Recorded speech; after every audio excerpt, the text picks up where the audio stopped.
네, 이번 주부터는 이제 우리가 1주차 때부터 저번 주까지 배웠던 거를 차근차근 복습을 해갈 겁니다. 그래서 먼저 오늘 배울 거는 눈의 구조와 생리. 가장 먼저 배웠었죠. 눈이 어떤 구조로 되어 있었고 어떤 걸로 어떤 작용을 하는지, 뭐 가까이 볼 때 혹은 멀리 볼 때 이럴 때 어떤 작용을 했는지 그거에 대해서 알아보고자 합니다.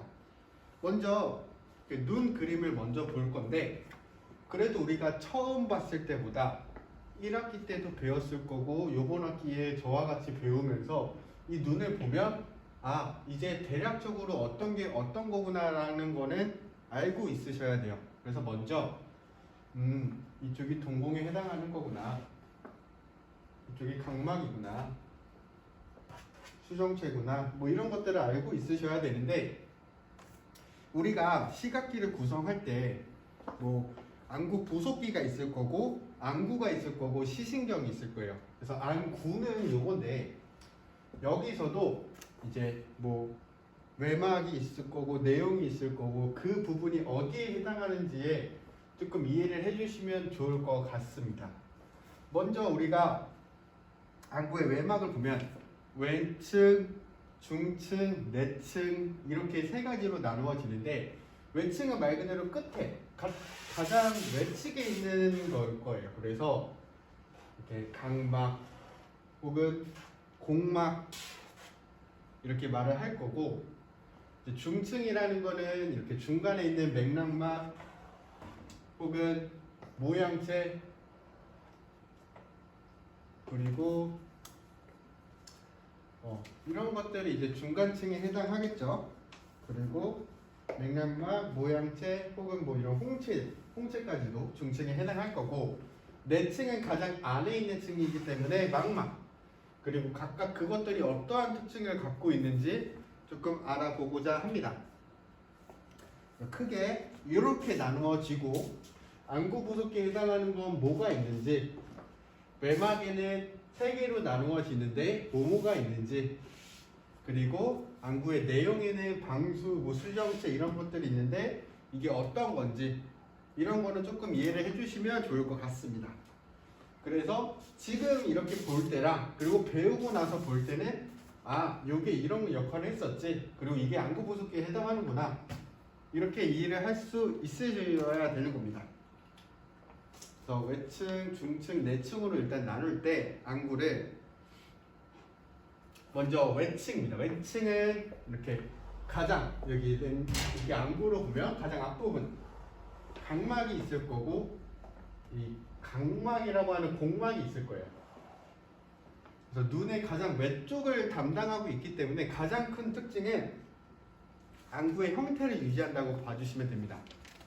각막이든 공막이든, 이제 각막이라는 거는 외측 5분의 1, 앞쪽 5분의 1에 해당할 거고, 공막은 뒤쪽 5분의 4에 해당할 건데, 두 개 다 어떻게 보면 안구의 형태를 유지한다 라고 생각을 해주시면 되고, 이 각막은 굉장히 투명해요. 그래서 우리가 이렇게 눈동자를 봤을 때 홍채나 동공 이런 거 보이지만 각막이 뭔지는 안 보이잖아요. 그 이유가 이 각막이라는 건 투명하기 때문에 그 안에 있는 홍채 그리고 그 사이 동공 이런 것들이 보이는 거예요. 그래서 이 각막은 투명하고, 이 공막은 우리가 이렇게 눈을 봤을 때 흰자위 부분이거든요. 그래서 흰 부분이라고 생각을 해주시면 되고, 그래서 이 공막은 흰색에 백색에 불투명한 굉장히 강인한 조직이다. 왜냐면 밖을 싸고 있는 조직이니까 이제 강인한 조직이다. 이렇게 하고 뒤에 좀 더 자세히 배울 겁니다. 다음은 중층. 중층은 말 그대로 중간층이고, 여기에 해당하는 게 홍채, 모양채, 맥락막이 있는데, 이 세 가지를 합쳐서 우리가 포도막이라고도 합니다. 그래서 이 홍채가 이렇게 있을 거고, 홍채와 모양채는 이렇게 연결되어 있고, 또 모양채는 여기 보시면 맥락막이랑 연결이 되어 있다. 그래서 홍채와 모양채가 연결되어 있고 모양채는 맥락막과 연결이 된다, 이렇게 생각을 해주시면 되고, 이 중층의 특징 중 가장 중요한 거는 이 중간층에는 색소나 혈관이 굉장히 많아요. 그렇기 때문에 그게 가장 큰 특징입니다. 색소도 많고 혈관도 많고 이게 가장 큰 특징입니다. 중간층에. 그 다음에 내층. 내층은 말 그대로 망막, 가장 안쪽에 있는 막이에요. 그래서 이 망막에는 상이 맺히는 거고 신경섬유층이라고도 합니다. 그래서 이 망막이 뒤쪽에 있는데 앞쪽 가장자리까지 가면은 이렇게 거상현, 이 망막의 가장 앞부분, 앞쪽 가장자리다 라고 생각을 해주시면 되고 그 부분이 거상현이다 이렇게 생각을 해주시면 됩니다. 그리고 우리가 시신경 섬유들이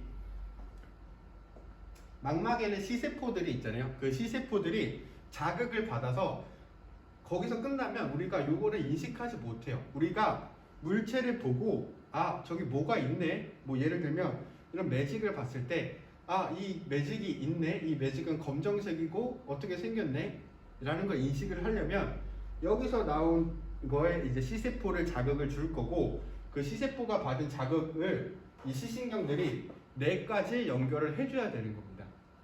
그래서 이 시신경 섬유는 80%의 시섬유 그리고 20%의 동공섬유로 되어 있을 거고 이 시신경 섬유들이 뇌까지 연결되려면 어느 부분을 통해서 나가야 되잖아요. 그래서 우리가 뭐 사무실에 있는 책상이나 이런 걸 보면 이렇게 끝부분에 동그랗게 구멍이 뚫려 있는 거 아시죠? 그쪽으로 이제 막 모니터 전기선도 넣고 마우스 전기선도 넣고 뭐 컴퓨터 연결선도 빼고 이렇게 선들이 다 나가는 공간이 있잖아요.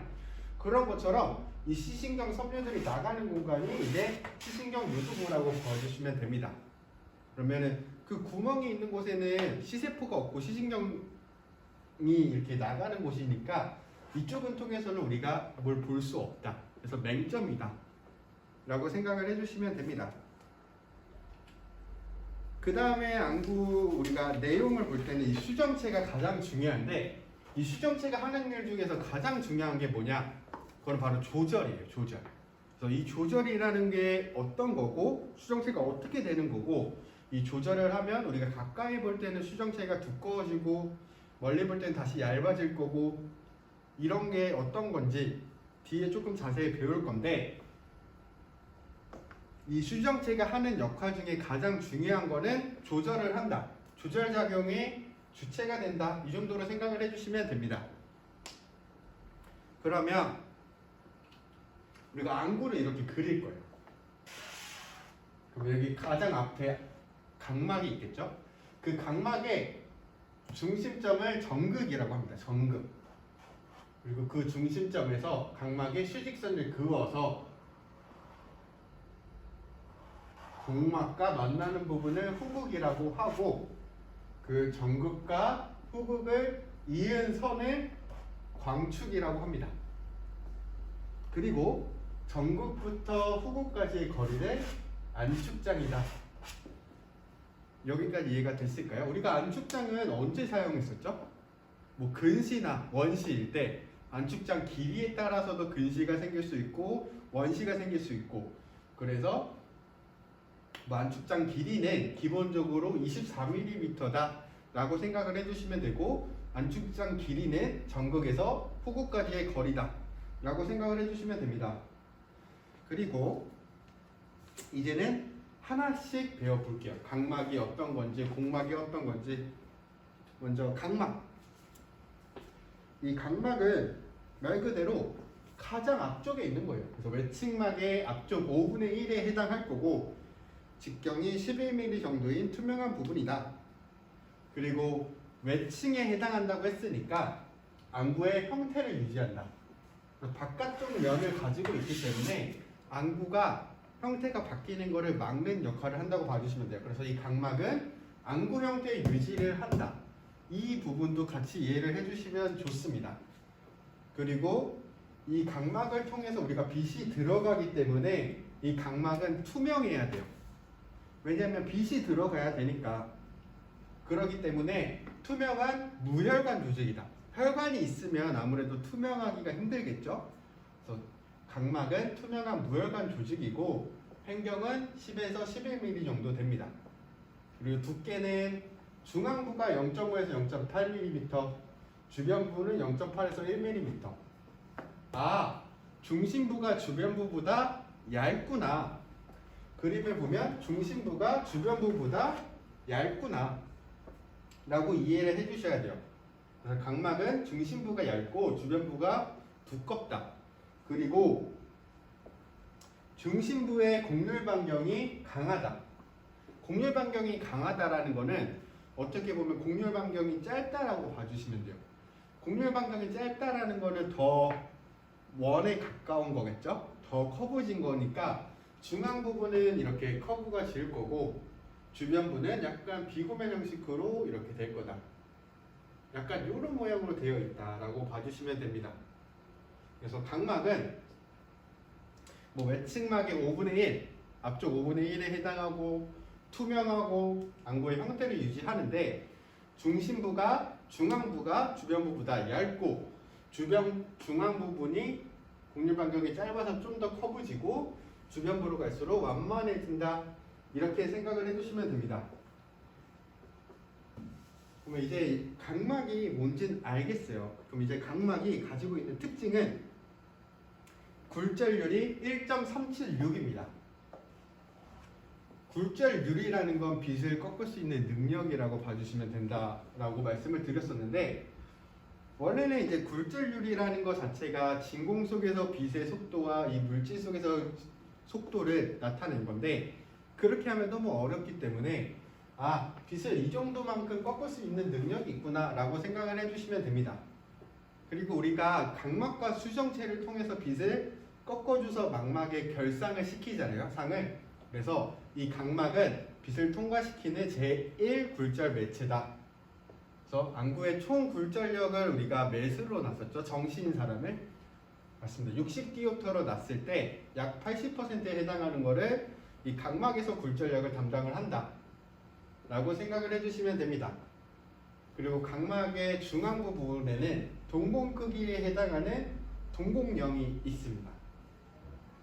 그리고 각막 주변부에는 각막 윤부라고 하는 이 각막 현월이 있는데 이 각막 현월이 어떤 거냐면 각막과 공막이 만나는 부분이라고 봐주시면 돼요. 그래서 약간 이렇게 홈이 파져 있어요. 이 각막 부분, 공막 부분 만나는 부분이어서 여기가 약간 홈이 파져 있고 여기는 투명하지 않고 약간 불투명합니다. 반투명. 그래서 이 각막 현월이라는 것은 각막과 공막이 만나는 부분인데 약간 홈이 파여 있고 반투명하다 이렇게 생각을 해주시면 됩니다. 그리고 수직과 수평의 굴절력이 다르구나. 수직의 굴절력이 수평의 굴절력보다 세구나. 이 정도는 같이 이해를 해주시는 게 좋아요. 그러면 각막은 투명하고 앞쪽 5분의 1이고 안구 형태를 유지하고 중심부가 중앙부보다 얇고 그리고 중앙부 부분이 더 커브지고 이렇게 생각을 해주시면 되고 빛을 굴절시키는 건데 빛을 통과시키는 제1 굴절 매체이고 안구 총 굴절력의 80%를 담당하는구나 이렇게 이해를 해주시고 넘어가 주시면 될 것 같습니다. 그리고 이 각막은 총 5개 층으로 되어 있어요. 요거는 지금 안경학교론 말고도 무수히 많이 나올 거니까 이 순서는 외워주시면 좋아요. 이 상피 쪽이 가장 바깥쪽이에요.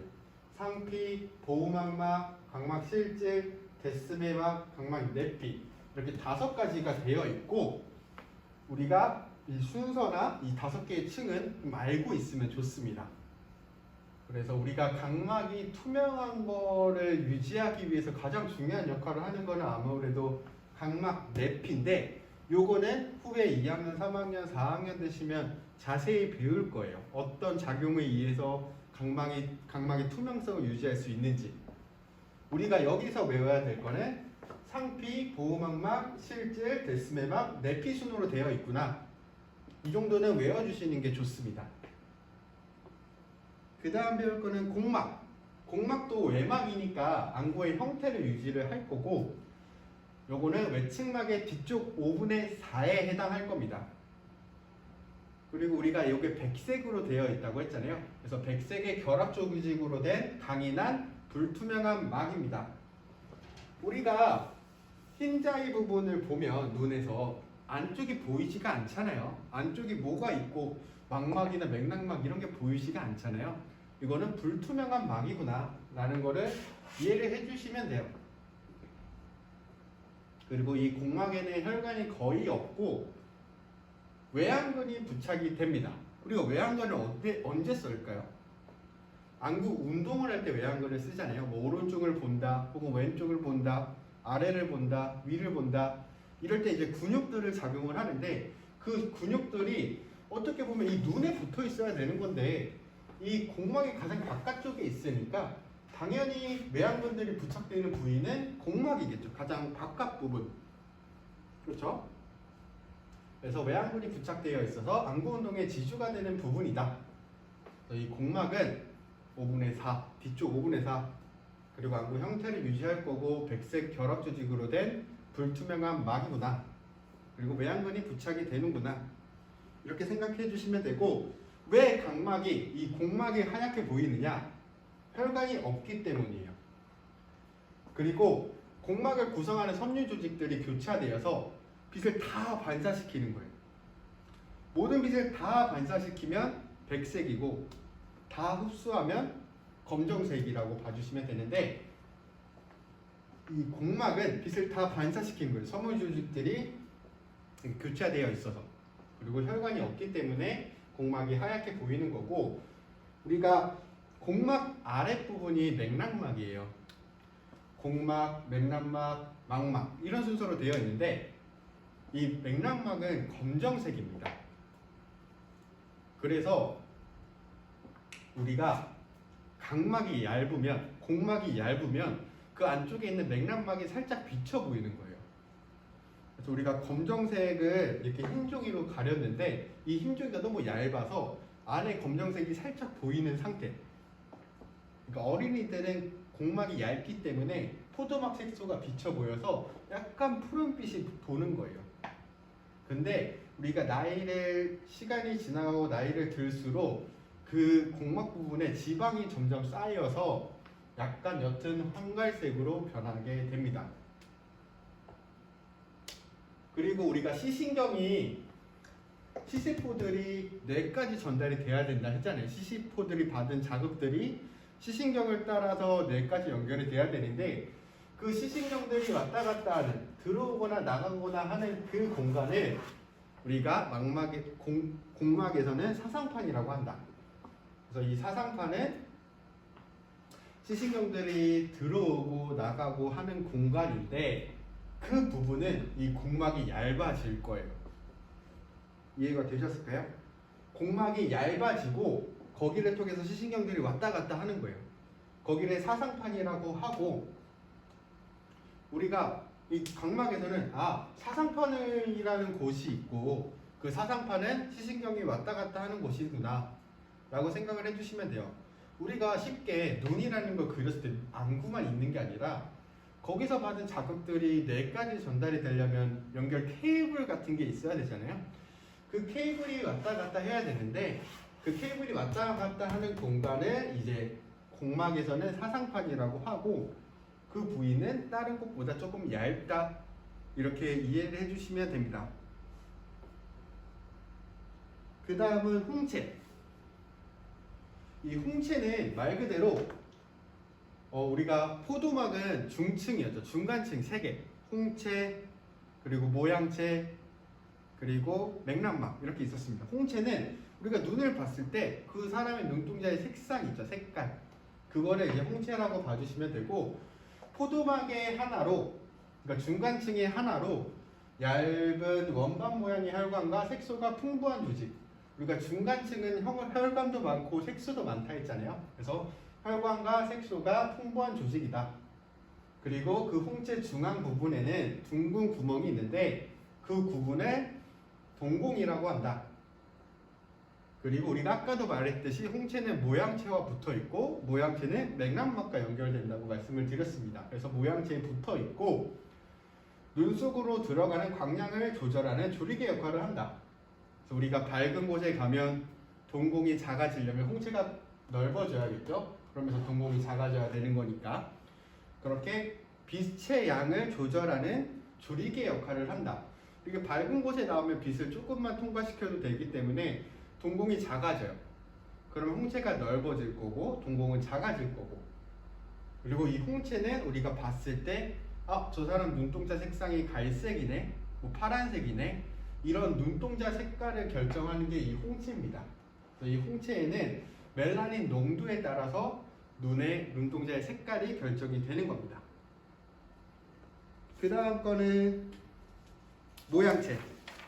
모양체는 말 그대로 가장 중요한 건 수정체의 굴절력을 증가시키거나 감소시키는 거예요.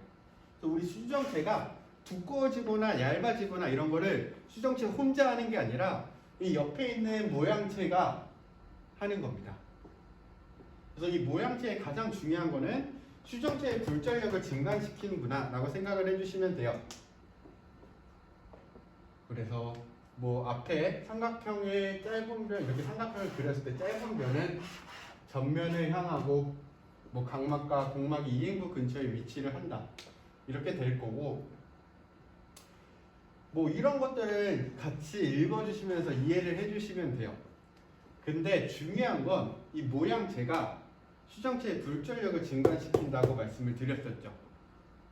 수정체의 굴절력을 증가시킨다, 이거는 조절을 말을 하는 거예요. 그래서 우리가 모양체가 어떻게 됐을 때 수정체의 굴절력이 어떻게 되는지, 이거는 조금 뒤에 조절 파트에서 조금 더 나갈 겁니다. 근데 우리가 여기서 이해를 해야 되는 건 모양체가 수정체 굴절력과 관련이 있구나, 이렇게 이해를 해주시고, 또 안방수의 배출을 조정한다. 그래서 안방수의 배출을 조절하는 것은 안압을 관리하는 거겠죠. 방수가 얼만큼 나오는지 얼만큼 들어가는지 이런 거를 조금 조정을 할 거고, 우리가 방수라는 거는 각막과 수정체에 영양분을 공급을 해요. 각막이랑 수정체는 투명하고 무혈관이기 때문에 영양분을 공급받을 공간이 없습니다. 혈관이 없으니까.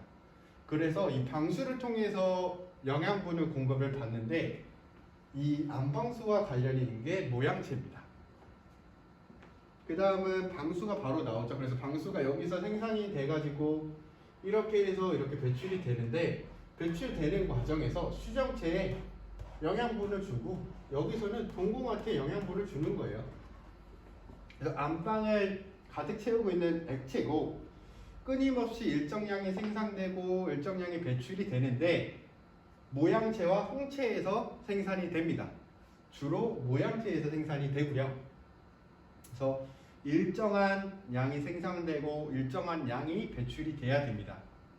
그렇게 해야 내 눈의 안압이 유지가 되는 거예요. 생산이 많이 된다, 그럼 안압이 높아지는 거예요. 그래서 안압이 높아지는 경우는 생산이 많이 됐을 때, 혹은 생산량은 똑같은데 배출이 덜 됐을 때, 뭐 이렇게로 크게 봐주시면 됩니다. 그래서 이 안방수는 각막과 수정체에 영양을 공급할 거고, 이 영양을 공급한 후에 이렇게 오각부 섬유질을 지나서 빠져나갑니다. 이 방수는 가장 중요한 건 이렇게 안압을 유지하는 건데, 정상인의 안압은 15에서 16, 대개 10에서 21인데 안압이 높으면 녹내장애라고 하잖아요. 녹내장애라는 거는 시신경 섬유가 끊어지거나 장애가 생겨서 시야가 점점점 좁아지는 거예요. 근데 우리가 아까 시신경 섬유는 재생이 안 된다 했잖아요. 그래서 시야가 점점점 좁아지는데 다시 넓어지지 않는 거예요. 그래서 굉장히 위험한 병입니다. 이 녹내장은 시야 장애와 시력 장애를 유발하는데, 안압이 높아지면 이 안구가 조금 빵빵해지면서 시신경이 나가는 부분을 이렇게 누르는 거예요. 그래서 시신경 부위가 끊어지는 겁니다. 그러면서 이제 녹내장이 발생을 하는 건데, 그래서 이 안압은 녹내장의 굉장히 중요한 판단 요소가 되는 거예요. 그래서 그 안압과 관련된 이 방수는 영양 공급도 해주고 안압을 유지하기 때문에 굉장히 중요한 겁니다. 그래서 일정량이 생산되고 일정량이 배출이 되면서 안압을 유지해야 되는데 생산이 많이 되거나 혹은 배출이 덜 되거나 이러면서 안압이 높아지면 이렇게 녹내장이 생길 위험이 있다라는 겁니다. 그 다음은 동공이에요. 동공은 아까도 배웠듯이 홍채 중앙부에 있는 조그만 구멍인데 이거는 이제 커지거나 작아지거나 하는 겁니다. 그래서 밝은 곳에 가면 동공이 작아질 거고 어두운 곳에 가면 동공이 커질 건데 동공이 작아지는 걸 축동이라고 하고요. 동공이 커지는 걸 산동이라고 합니다. 그래서 축동은 부교감 신경의 지배를 받는 동공 관략근이 하는 거고요. 교감 신경의 지배를 받는 동공 산대근은 동공을 산대시켜드리는 산동이 된다. 이렇게 생각을 해주시면 됩니다. 그래서 부교감 신경의 지배를 받는 건 동공 관략근. 그래서 축동이 되는 거고 교감 신경의 지배를 받는 동공 산대근을 통해서 산동이 된다. 동공이 커진다. 이렇게 생각을 해주시면 됩니다. 그래서 우리가 어두운 곳에 갔다 혹은 밝은 곳을 갔다. 밝은 곳에 가면 부교감 신경의 지배를 받겠죠. 어두운 곳에 간다. 그럼 교감 신경의 지배를 받겠죠. 왜? 동공이 커져야 되니까. 이렇게 생각을 해주시면 되고 동공이 커지는 것보다는 작아지는 것. 우리가 어떤 사고가 났을 때 의료진들이 눈에 이렇게 빛을 라이트를 대보잖아요. 그러면 동공이 순간적으로 작아지는데 이 대각반사로해서 축동이 되는 거는 1.5초. 굉장히 빠른 시간 만에 바로 축동이 돼요. 근데 완전히 동공이 산동되는 데까지는 시간이 오래 걸립니다. 그래서 축동이 산동보다 빠르구나 이렇게 이해를 해주시면 좋을 것 같고요. 우리가 가까이 볼 때는 축동이 된다고 했습니다. 가까이 있는 물체를 볼 때는 동공이 작아져요. 그것도 같이 이해를 해주시면 되고 우리가 가까이 본다라는 거는 동공이 작아진다는 거 알겠어요. 그러면 우리가 가까이 볼 때 또 뭐가 일어날까요? 가까이 보면 조절도 일어날 거고 우리가 저번 시간에 배웠던 폭주도 일어날 거고 이렇게 축동도 일어날 겁니다. 그러면 이 세 가지를 묶여서 근경 반응이라고 하는 거예요. 가까이 볼 때 세 가지가 동시에 일어난다. 축동, 그리고 조절, 그리고 폭주. 이 세 개가 같이 일어나는구나 라고 이해를 해주시면 됩니다. 그리고 뭐 안약이나 약품에 따라서 축동이 되기도 하고 산동이 되기도 하고 이런 식으로 조금 눈이 바뀔 수가 있을 겁니다. 여기까지 일단 1교시 마치겠습니다.